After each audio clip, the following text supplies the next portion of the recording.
चाहिए। चिट्ठी लिख दी और दूल्हे के पिता ने चिट्ठी पढ़ी, मेरी कन्या सुकन्या है। और ध्यान देना, कन्या का पिता ये कह सकता है मेरी कन्या सुकन्या है, वर का पिता ये नहीं कह सकता कि मेरा वर भी सुवर है। कन्या को सुकन्या बोल सकते, वर को सुवर नहीं बोल सकते।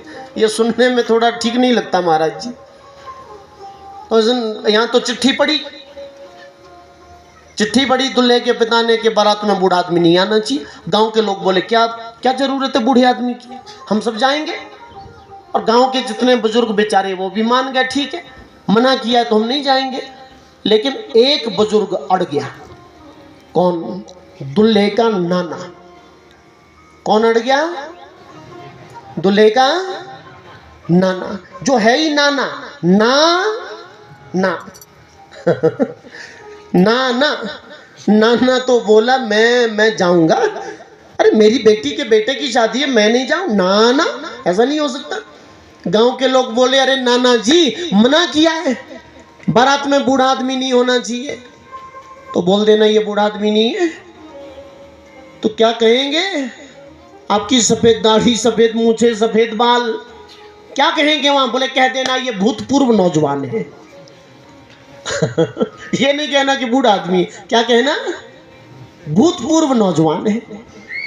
अब नाना नहीं माना तो एक ढोल मंगाया बड़ा सा, और ढोल में नाना को भर दिया कि छिपा कर ले जाते ढोल में। और ढोल में नाना को भर दिया और ढोल लाद दिया।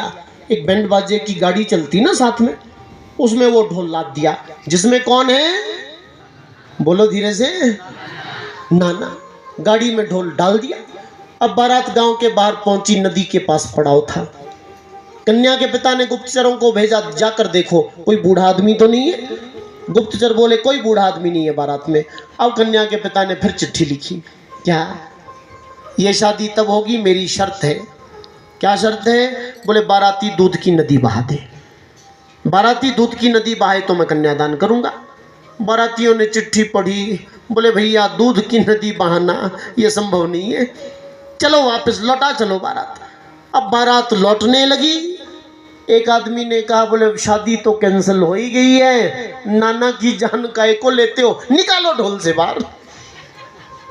अब नाना को ढोल से बाहर निकालने लगे तो नाना जी बोले क्या हुआ, अब क्यों निकाल रहे हो? बोले नाना जी शादी कैंसिल। कैंसिल हो गई? क्यों, क्या हुआ? बोले कन्या के पिता ने शर्त रखी है, बाराती दूध की नदी बहाएंगे तो शादी होगी। अब नाना को आया गुस्सा। नाना बोले अरे मूर्खों, अरे नालायकों, ये छोटी छोटी बातों पर शादियां कैंसिल होती क्या? एक आदमी धीरे से बोला नाना का दिमाग खराब हो गया है ढोल में रहते रहते, छोटी बात बोल रहा है इसको। अरे नाना जी छोटी बात नहीं है, दूध की नदी बहानी है। बोले छोटी बात ही तो है, लिखो चिट्ठी कन्या के पिता के लिए। क्या लिखे? तुम लिखो कि हम दूध की नदी बहाने को तैयार है। नाना जी दिमाग खराब है आपका, दूध की नदी कौन बहा सकता है? बोले तुम लिखो तो सही। लिख लिया, हम दूध की नदी बहाने को तैयार है। आगे लिखो, क्या लिखे? हमने दूध का इंतजाम भी कर दिया है। अरे नाना जी दूध कहाँ है? बोले तुम लिखो तो सही। बोले हम दूध की नदी बहाने को तैयार हैं, हमने दूध का इंतजाम भी कर दिया है। बोले आगे लिखो, क्या? कन्या के पिता से निवेदन है जल्दी नदी का पानी खाली कर दे, हम दूध बहा देंगे। नदी का पानी बजानी है तो जोर से बजाओ, नहीं तो रहने दो। किसी बुजुर्ग के लिए बज रही है तो ठीक से बजनी चाहिए। जल्दी से नदी का पानी खाली करे, हम दूध बहा देंगे। और कन्या के पिता ने चिट्ठी पढ़ी। कन्या के पिता ने कह दिया बोले बारात में कोई बूढ़ा आदमी जरूर है। कोई अनुभवी जरूर है। तो ऐसा अनुभव होता है बुजुर्गों के पास।